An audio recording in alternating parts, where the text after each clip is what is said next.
Hola, muy buenas tardes. Hoy día vamos a conversar con Javier Milei, que ha venido a Chile para hablarnos de las ideas que sustentan una vida libre. El Centro de Estudios Libertarios lo ha traído como uno de los máximos exponentes de las ideas de la libertad en la economía. Javier Milei es economista, autor de diversos libros, entre ellos El retorno al sendero de la decadencia argentina, Desenmascarando la mentira keynesiana, Maquinita infleta de valuta, etc. Es economista jefe de la Fundación Acordar, miembro del B20, que es una cumbre que reúne a importantes líderes empresariales y también gubernamentales para dialogar sobre los temas más relevantes del G20 en el contexto global. También es miembro del Grupo de Política Económica del Comité Nacional de la Cámara de Comercio Internacional, es asesor del G20 en el diseño de políticas económicas y miembro del World Economic Forum. Ha venido a darnos una conferencia aquí a la Universidad Diego Portales y le damos la bienvenida en esta entrevista que tiene por fin que dar como registro de su pensamiento sobre las ideas de la libertad para que todos sus seguidores, que a estas alturas no son pocos, puedan acceder a un pensamiento que es distinto, que quiebra con los marcos hasta ahora bastante tradicionales de las universidades, ¿no?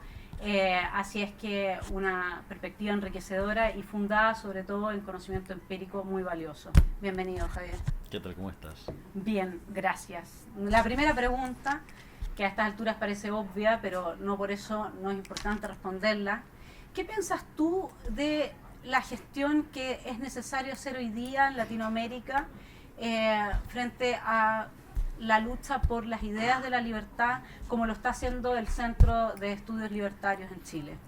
Bueno, me parece una excelente iniciativa lo que está haciendo el Centro de Estudios Libertarios, porque lo más importante es que la sociedad esté convencida de las ideas. Me parece que el primer estadio para lograr que las ideas de la libertad prendan es que justamente se haga el debate en un plano cultural. Es decir, porque si por alguna cuestión coyuntural de la economía vos podrías llegar a encontrarte con un gobierno que decide avanzar hacia las ideas de la libertad, aun cuando los resultados sean positivos, si vos no lográs que las personas comprendan la lógica, digamos, por qué ir por las ideas de la libertad y no por otro camino, esos resultados después se desvanecen. Es decir, el mejor ejemplo es Argentina. La coyuntura de fines de los 80 con una hiperinflación permitió que existiera un lugar para hacer reformas pro mercado, y después cuando vino otra crisis volvimos a las ideas que destrozaron al país, y porque no es solamente una cuestión de resultados, es decir, no alcanza con los resultados si los socialistas se siguen arrogando la superioridad en el plano moral. O sea, de hecho la discusión no solo debería incluir los resultados, sino que además debería contener el debate en cuanto a la superioridad en lo ético y moral.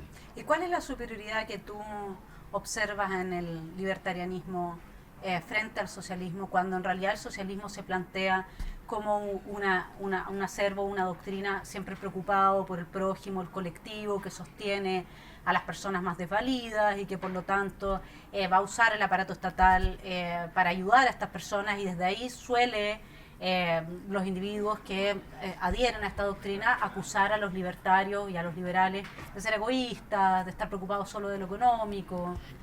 Bueno, en principio ya el mero planteo de poner al colectivo sobre el individuo, digamos, termina masacrando al individuo, es decir, negando la esencia del individuo, y pretende resultados que son verdaderamente horrorosos, porque pretender la igualdad entre los que somos distintos naturalmente, esencialmente, es un acto que conlleva un nivel de violencia tremenda. Es como que suponete lo siguiente, que vos tuvieras una sociedad que querés que todos sean igualmente inteligentes. Entonces tenés el individuo promedio y aquellos individuos que están por encima de la media, cada vez que tienen un pensamiento por encima de lo que es un pensamiento del valor promedio, recibe una descarga eléctrica, ¿no? Y que cuanto más elevado ese pensamiento, bueno, eso es, digamos, vendría a trabajar en ese sentido. Entonces, por ejemplo, si vos te encontraras con alguien con una inteligencia, digamos, no sé, como la de Einstein, directamente los socialistas los condenarían a la silla eléctrica. Me parece que entonces básicamente lo que hay que enfocar es sobre, llevando la discusión al límite, cuáles son los valores de un lado y del otro. Entonces, cuando vos te das cuenta que la base de los valores morales que sostienen el socialismo es la envidia, el odio, el resentimiento, el trato desigual frente a la ley, ¿sí? El robo, ¿sí? Y sobre todo el asesinato, porque no hay que olvidarse que esta idea estúpida le costó la vida a más de 100 millones de seres humanos, y si uno contempla los efectos económicos, o sea, estaríamos casi en 150 millones de vidas humanas. Entonces, me parece que si eso no se tiene claro, bueno, me parece que la discusión hay que darla. O sea, porque vos fijate, a pesar de todos los fracasos del socialismo, digo, no hay un solo país donde haya funcionado, y siempre la excusa que tienen es, bueno, no se aplicó al límite. O sea, bueno, pues digo, hubo lugares donde sí se aplicó al límite y también fracasó. Pero bueno, evidentemente ellos se arrogan, digamos, una superioridad moral que en realidad no la tienen. Y eso, por eso hay que ir justamente al hueso de la cuestión de los valores subyacentes. Y en el fondo, cuando vos le planteás cuáles son sus verdaderos valores, y entonces ahí es donde empieza a crujir esa estructura, que además es falsa, además está construida sobre mala teoría económica. O sea, esa es una de las partes donde quizás tenemos alguna ventaja relativa los economistas, que al entender bien de cómo funciona la teoría del valor, uno puede inferir de lo tonto que es la teoría del valor trabajo. Y entonces claro, todo lo que se construye desde eso, digamos, va a estar mal. Entonces eso es una ventaja para aquellos, digamos, que estudiamos economía. El problema es que ese discurso suele de alguna manera ser recibido con mayor facilidad, incluso en contra de la evidencia empírica, que el conocimiento económico que se tiene sobre la evidencia empírica, que es el que se defiende desde las ideas de la libertad. Pero al final no hay ni un país que no sea capitalista, digamos, que pueda presentar bajos niveles de pobreza o de igualdad política. Bueno, pero es que yo creo que vos tenés distintos planos de la discusión. O sea, de hecho yo sostengo que cuando hablo del capitalismo es una historia de amor. Mi vínculo con las ideas de la libertad. O sea, primero como economista trabajo sobre la evidencia empírica, ¿no? Y eso es algo que logra deslumbrarte, que logra decir, bueno, a ver, la cosa va por acá. El problema es que cuando vos presentás los resultados, entonces ahí la izquierda ataca con la cuestión de la desigualdad. Entonces, y ahí hay que estar muy bien parado en términos de lo que es el aparato metodológico con el que trabajan los socialistas y el aparato metodológico con lo que trabaja un economista, digamos, post Menger, Ballray, Gibbons.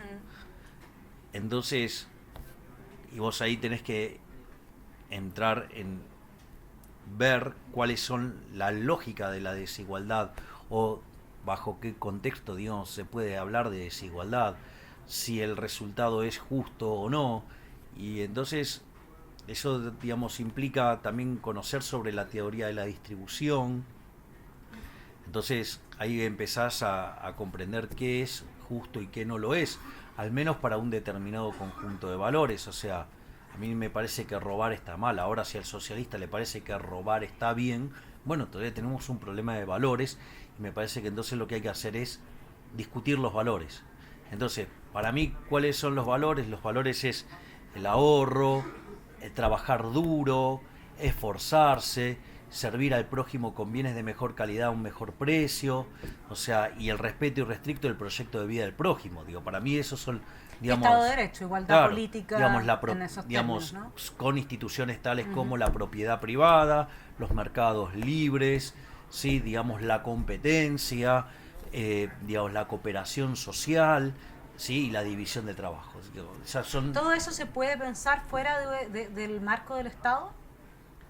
sí, claramente. ¿Se puede pensar en ausencia del Estado y de la política, que las personas nos organicemos bajo esos principios y esos valores? Sí, exactamente. De hecho, en esta última reunión de la Asociación Argentina de Economía Política, el doctor Martín Krause, uno de los grandes liberales de Argentina, junto a Alberto Venegas Lynch, hijo, y Alberto Venegas Lynch, padre, o sea, digamos, bueno, el doctor Krause recientemente acaba de presentar un trabajo utilizando teoría de los juegos que es factible el equilibrio anarcocapitalista. Porque hasta el momento no tenemos experiencias empíricas de un anarcocapitalismo exitoso, ¿no? No, bueno, está bien, digamos, pero sí tenemos evidencia empírica de las aberraciones del socialismo llevado a la práctica al extremo y fueron un fracaso. Y ahora, entonces, ¿por qué esa asimetría de permitirte esa utopía y no la otra?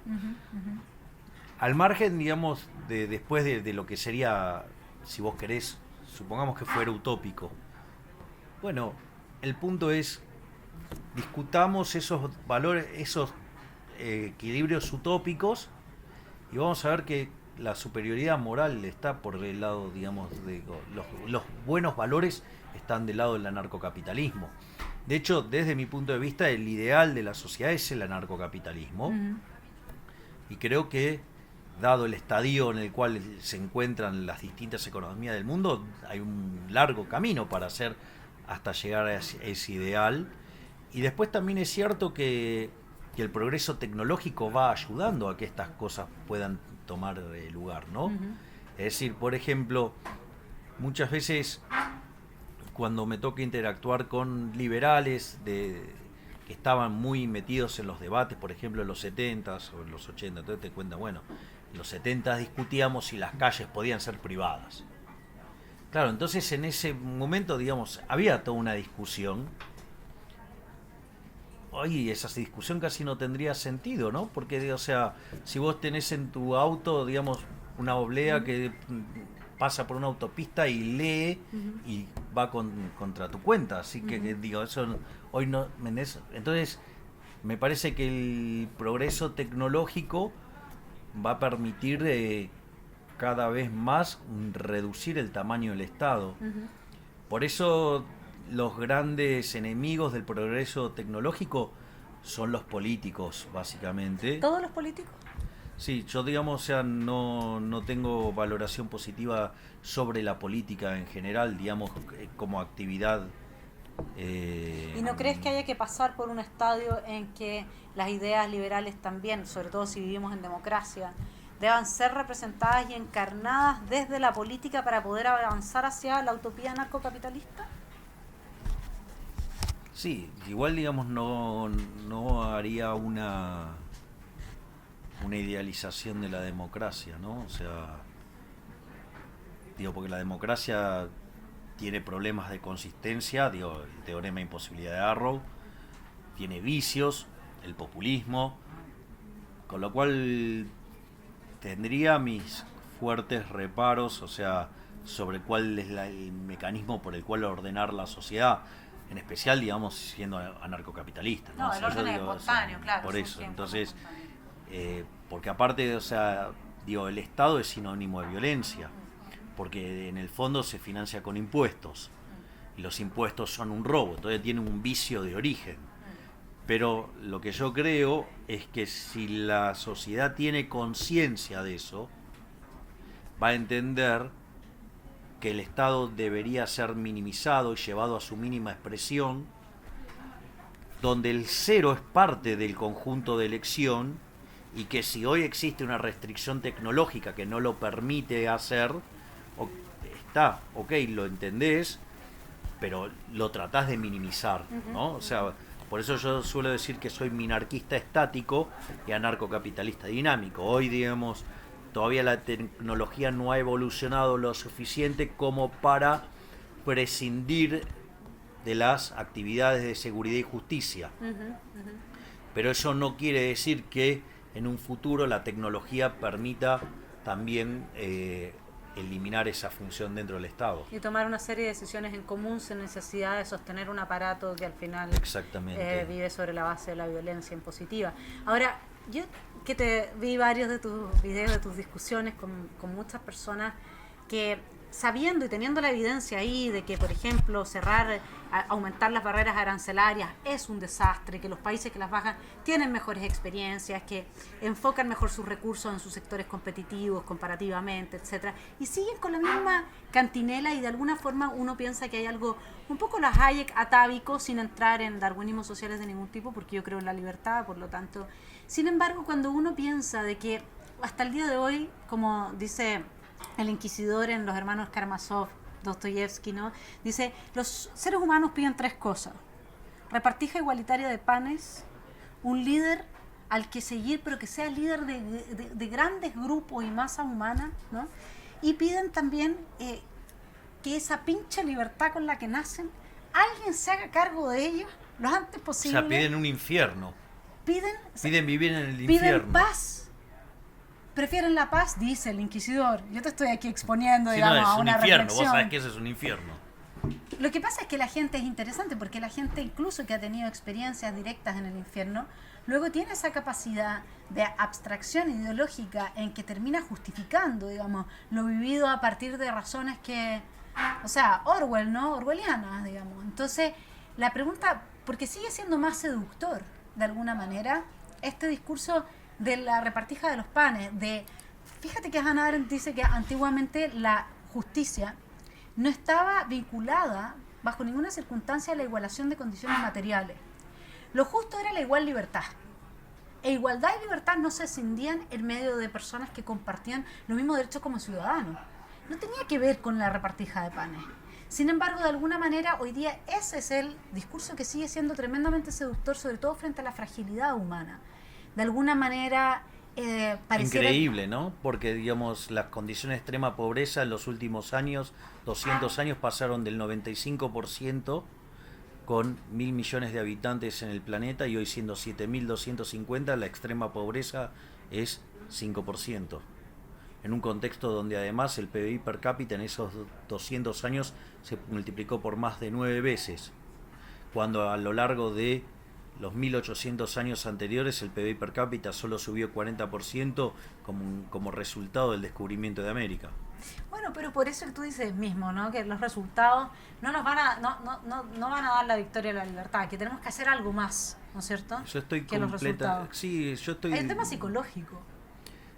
Yo creo que hay que ir a la discusión de los valores. Solamente se va a lograr quedar clara la situación cuando diga los valores estén sobre la mesa.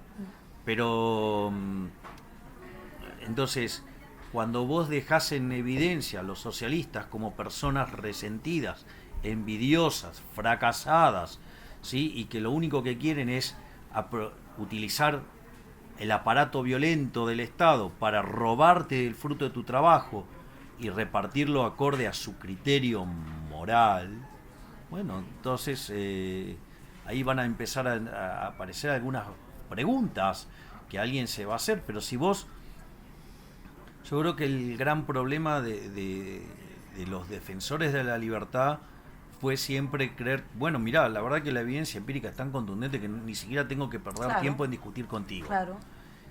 Y me parece que eso les permitió a los socialistas arrogarse una bandera que no tienen.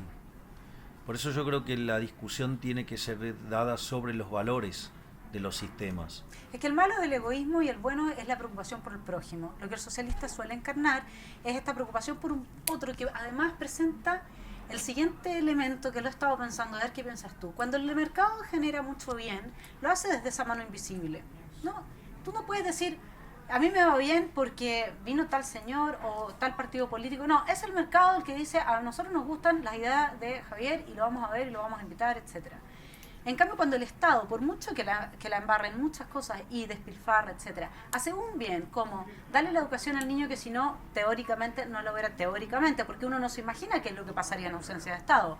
Pero eso es lo que tú tienes. ¿Ves entonces la impronta? ¿Ves? Puedes responsabilizar a alguien del bien que ha sido objeto, aunque eso sea con los impuestos tuyos, de todos, etcétera. No hay ahí como, por eso, una dificultad de ganar esa batalla de los valores, etcétera. Bueno, el problema quizás es esta coordinación del orden disperso que genera el sistema de mercado. O sea, y que lo que hay que entender es que el mercado somos nosotros. O sea, en general, digo, se habla del mercado como si fuera un ser mítico. Digo, no, somos nosotros. El mercado somos nosotros.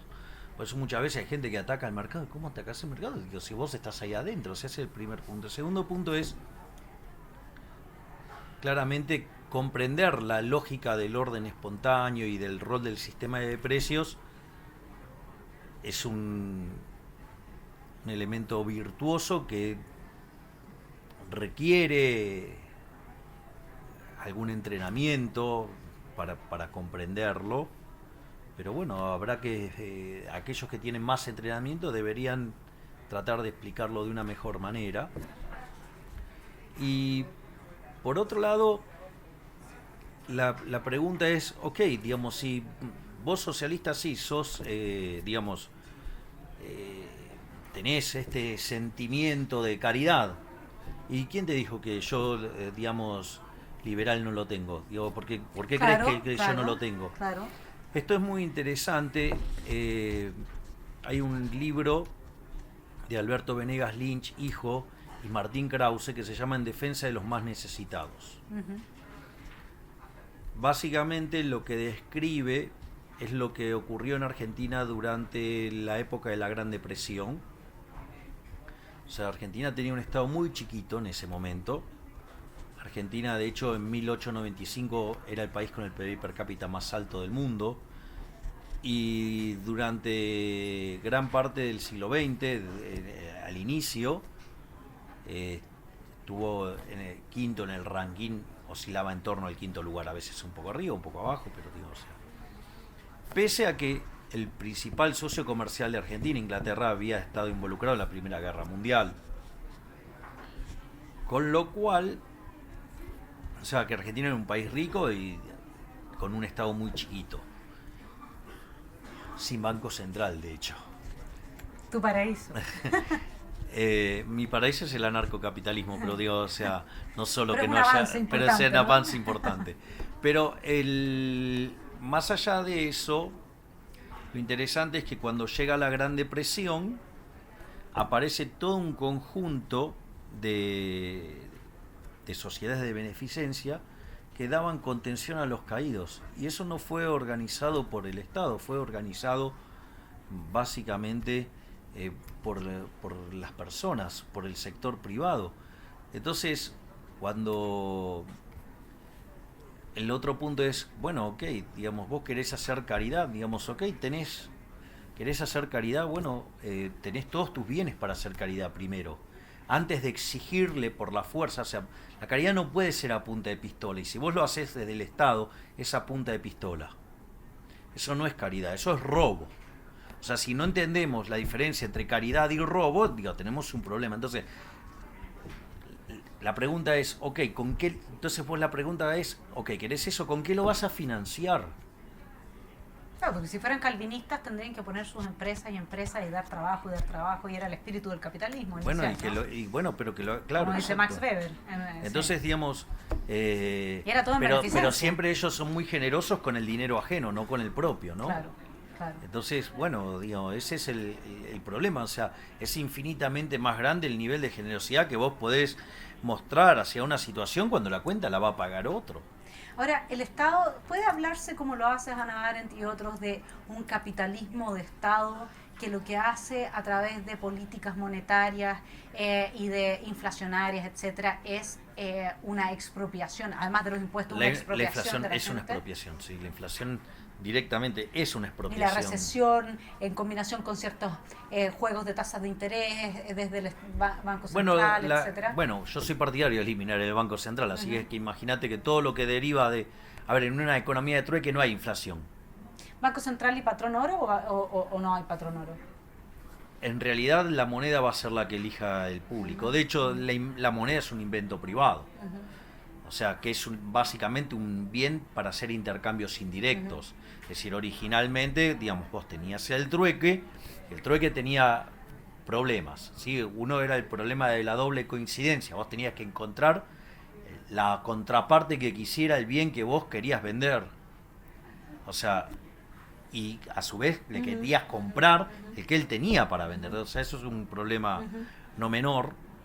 Después está el problema de la indivisibilidad. Porque puede ser que yo venda charlas de economía y vos querés comprar charlas de economía, pero vos tenés para pagar pan. Claro. Bueno, digo, o sea, y yo no te voy a dar una charla de economía por un kilo de pan, y tampoco, digamos, o sea, ni por 50, porque no, digo, no lo quiero. Y a vos, o sea, el equivalente de kilo de pan, digamos, de la charla tampoco te sirve. Claro. Entonces, una de las cosas que descubren los seres humanos es que había bienes que servían más para intercambiar otros bienes.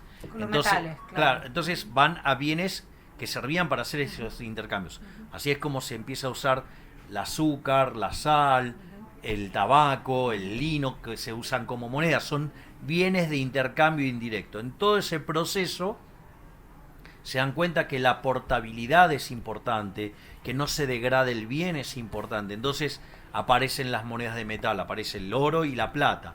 Y la plata se usaba para las transacciones chicas y el oro se usaba para las transacciones grandes. O sea, básicamente así es como se va constituyendo la aparición de las monedas metálicas. Ahora, si te dieran una varita mágica y te permitieran elegir, ¿qué harías con pudieras hacer una sola magia?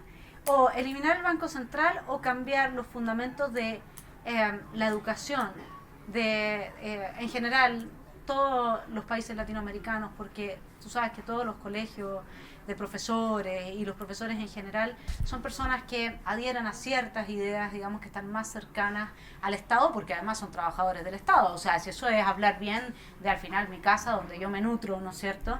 Y eso es lo que genera, lo que tú hablabas en una de las entrevistas de la disonancia cognitiva. Las personas están familiarizadas con ese mundo desde muy chicas, crecen, llegan a la universidad y de pronto se encuentran con un discurso que les es completamente distinto y una realidad que también es distinta. ¿Qué cambiarías? ¿Sacarías el Banco Central o transformarías...? Haría la transformación cultural. El resto vendría por añadidura. Claro. Es decir, sola la gente eliminaría el Banco Central.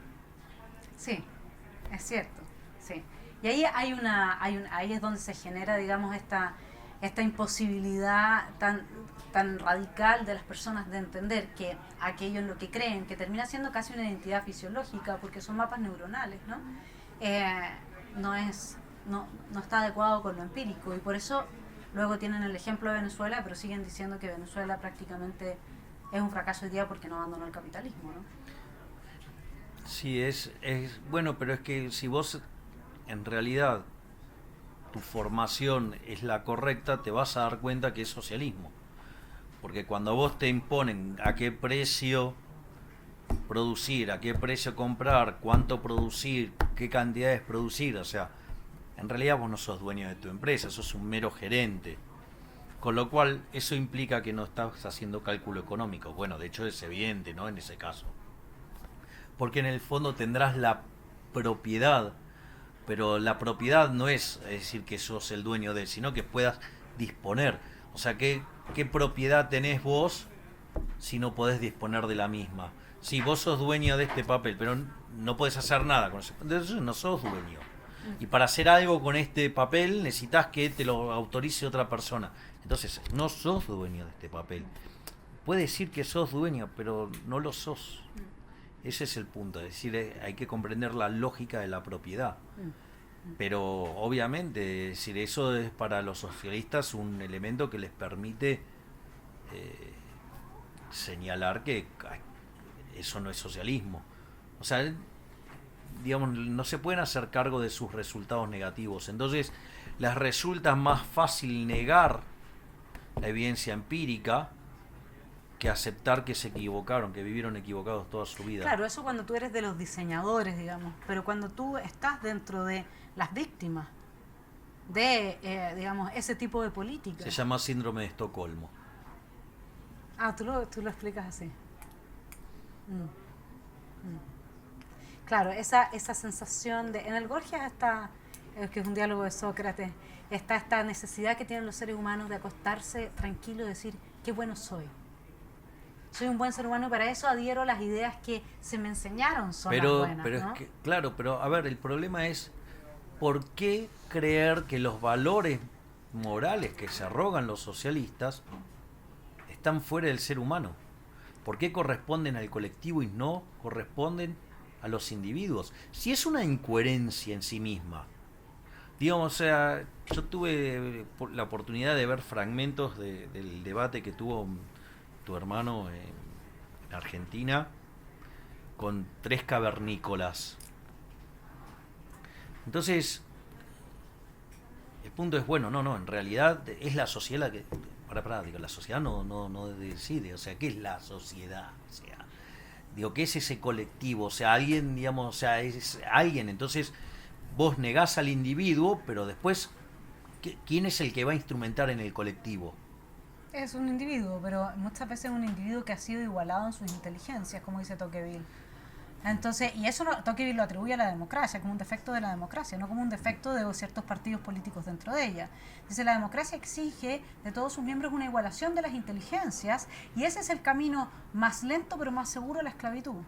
Esa es y es más, incluso dice que otros regímenes como los monárquicos te pueden obligar a hacer cosas que no quieres. Pero aparte, suponete lo siguiente, porque ¿quién es el que va y toma las decisiones? Entonces, ¿qué te van a decir? ¿El mejor, por ejemplo? Ah, pero si vos entonces admitís que hay un mejor, entonces estás admitiendo que los seres humanos son distintos. Entonces, si son distintos, entonces igualarlos es una salvajada. Claro, pero ahí te puedes ir con John Rawls y puedes hacer que respetas las diferencias que hay dentro del mercado en tanto vayan en beneficio de los peor situados.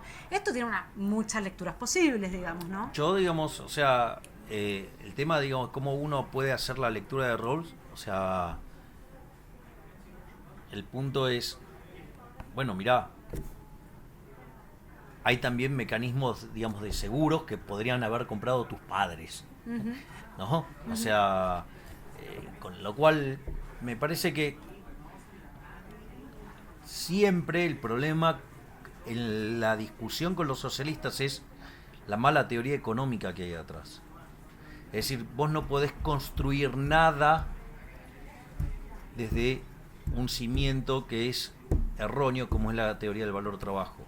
Entonces, si... Por Pero ejemplo, los socialdemócratas muchos no adhieren a esto, digamos, de la teoría del valor trabajo socialista. bueno, porque en realidad son bastante ignorantes. O sea, son, digamos, o sea, socialistas berretas.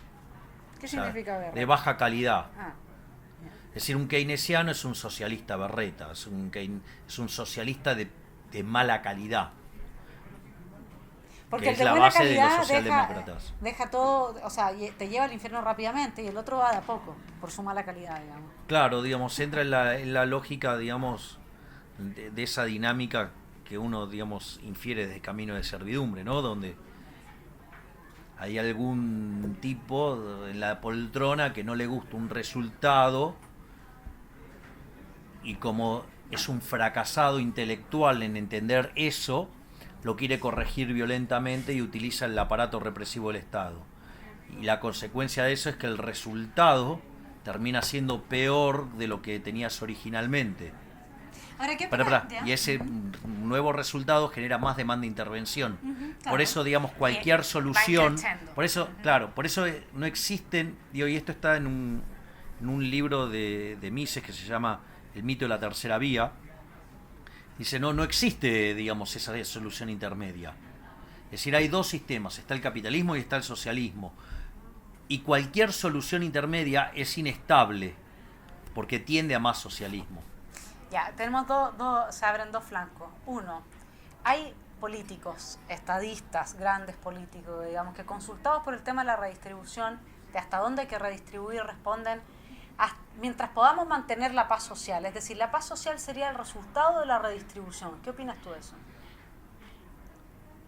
Me parece que es convalidar la existencia de la envidia. Esto que significa que entonces si yo soy un inadaptado, que no puedo soportar el bienestar de ustedes y como consecuencia de ello, o sea, me voy a poner loquito y hasta puedo llegar a matar a alguno de ustedes, entonces ustedes tienen que agarrar y entregarme sus bienes para calmarme. Digo, lo cual es un disparate.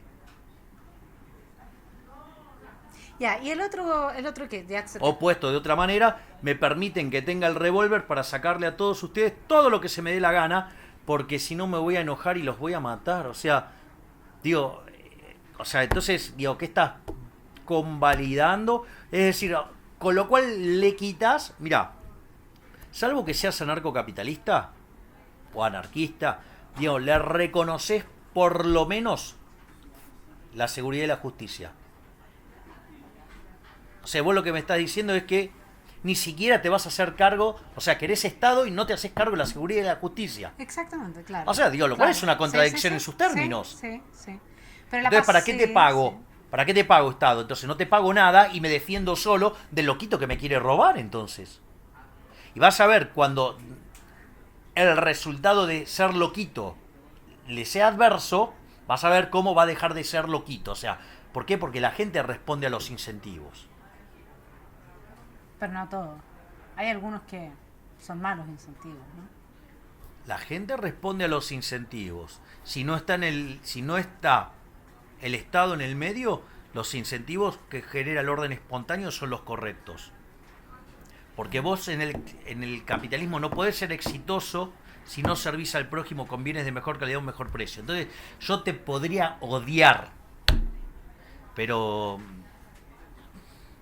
también existe algo que se llama la creación de las necesidades. O sea, no todas las necesidades, porque esa es una idea de capitalismo que yo la entiendo en un marco menos artificial, en el sentido del artificioso, que hemos creado un mercado que satisface muchas ¿vos vas a crear una necesidad? Puedes crear una necesidad, okay. claro. Claro.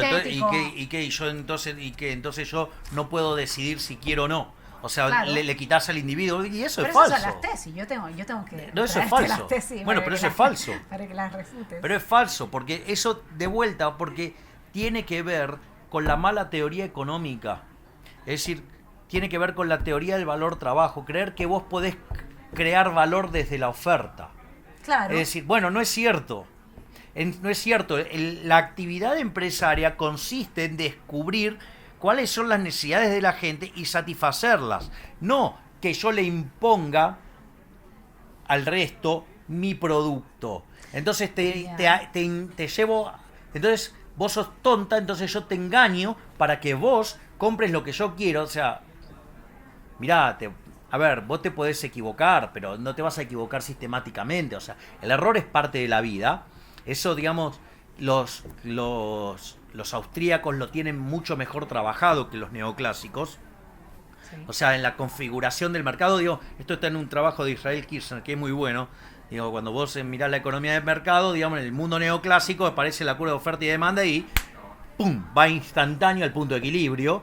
Y Kirchner dice, no, bueno, mira, este es un proceso de tanteo. Hay algunos que van a vender caro, hay otros que van a vender barato. Digo, proceso schumpeteriano, y van a estar descubriendo, digamos, día a día, y bueno, hasta que en un momento van a llegar. ¿Por qué? Porque el mercado es un proceso de descubrimiento. Entonces, digamos, se crea la oportunidad, después alguien la descubre y empiezan a actuar en función de eso. Ya, perfecto, pero entonces déjame, porque estamos con el Pero no tema. existe tal cosa como que... Ya. Porque vos podés engañar a mucha gente, ¿sí? Durante un corto periodo de tiempo, podés engañar, a muchos, ¿sí? Pero, digo, un poco tiempo, a pocos, mucho tiempo, pero no podés engañar todo el tiempo a todo el mundo, o sea... Con lo cual eso se desvanece en el proceso de descubrimiento que es el mercado, eso se desvanece.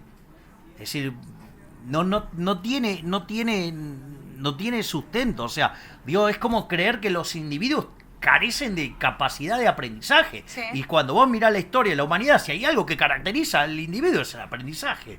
Entonces, ¿cuántas veces tengo que negar al individuo para llegar a esa estupidez llamada socialismo? Y una última pregunta, porque ya estamos con el tiempo. Del camino intermedio de la socialdemocracia y los estados benefactores, que vienen a ser como la aspiración, ya no del extremo del socialismo más duro y real, y tampoco en el libertarianismo, sino que es, digamos, lo que mucha gente dice, como un estado que te dé una red. Incluso Hayek, que en algún minuto en Camino de Servidumbre plantea un mínimo de red tendría que haber, o Smith dice, bueno, educación si es que no hay, el estado tendría que proveerlo. Porque siempre te van a responder con los casos, que yo sé que Suecia tiene otras variantes, te responden con casos que tuvieron que asumir capitalismo y abandonar socialismo. Bueno, pero, digo, claro, por ejemplo, Suecia, a ver, yo siempre digo esto, o sea, cuando los políticos, por ejemplo, en Argentina hablan de Suecia, yo digo que viven masturbándose con el nivel de presión fiscal de la Suecia que quebró. Y se quedaron con eso. Entonces, ¿qué es lo que ellos sueñan? 75-80% de presión fiscal. Dios, todo lo que se pueden llevar ellos. Imagínate que son los principales beneficiarios del estado del bienestar, ¿no? Que se debería llamar estado de malestar, pero bueno, eso es otro tema.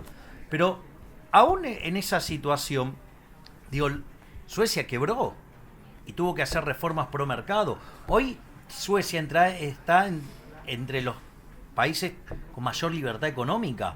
Y de hecho, la educación trabaja con el sistema de vouchers. Ah, ya. Entonces, Sí. digo, ok, supongamos lo siguiente, que esto en un momento Hayek lo dice, ok, supongamos que nos ponemos de acuerdo y todos queremos tener educación, consideramos que la educación, bueno, entonces pongámonos de acuerdo con un sistema que estimule la competencia, ¿sí? Y que genere el mejor resultado posible. En esa línea es donde Friedman desarrolla la idea de los vouchers. Entonces, bueno, todos nos pusimos de acuerdo que queremos asegurar un piso de educación. Y estamos dispuestos a hacer ese sacrificio. Entonces todos ponemos, y eso después se reparte igualitariamente, y todos van y se benefician todos. Y tienen ese voucher para ir y estudiar en el lugar donde quieras. Y no que te pase como en Argentina, que quedas condenado a las instituciones públicas que son centros de adoctrinamiento marxista. ¿Sí? ¿Por qué? Porque su misión es defender la religión del Estado. Porque son parte de ese Estado. Uh-huh. Ahora, y eso asegura la continuidad de ese Estado. Ahora, ojo también con eso, porque con los vouchers solos no alcanza.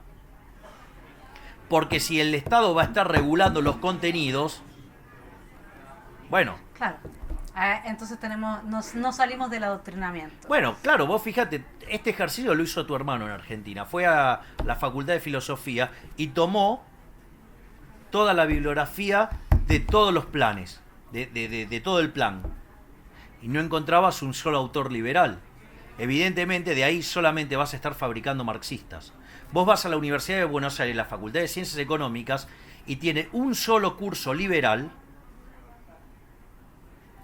que es Historia del Pensamiento Económico 2, que es optativa, en un horario de muy difícil acceso. Entonces, y después usan eso para mostrar que es plural. ¿Qué va a ser plural? Bueno, ahí es donde tenemos que seguir entonces con la batalla por difundir las ideas y perspectivas que estén realmente ancladas en experiencia empírica. Te doy las gracias, Javier, en nombre del Centro de Estudios Libertarios, por haber estado con nosotros. Es un placer.